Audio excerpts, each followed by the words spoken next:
घोटकी का ख़बर शामिल कंदा हलूं। घोटकी में करबला जे शहीदनि जे चालीहे जे हवाले सां मातमी जलूस बरामद थियो ऐं हुसैन बेली चौक ते पहुची ज़ाकिरीन करबला जे शहीदनि खे भेटा पेश कई।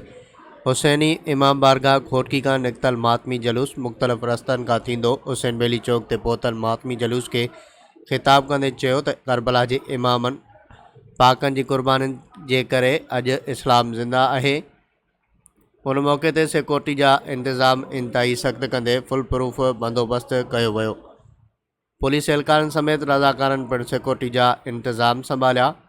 घोटकी में करबला जे शहीदनि जे चालीहे जे हवाले सां मातमी जलूस बरामद थियो ऐं हुसैन बेली चौक ते पहुची ज़ाकिरीन करबला जे शहीदनि खे भेटा पेश कई।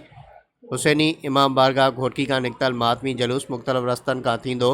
हुसैन बेली चौक ते पहुतल मातमी जलूस के ख़िताब कंदे चयो त करबला जे इमाम पाकनि जी कुर्बानीनि जे करे अॼु इस्लाम ज़िंदा आहे। उन मौक़े ते सिक्योरिटी जा इंतज़ाम इंतहाई सख़्त कंदे फुल प्रूफ बंदोबस्त कयो वियो। पुलिस एहलकारनि समेत रज़ाकारनि पिणु सिक्योरिटी जा इंतज़ाम संभालिया।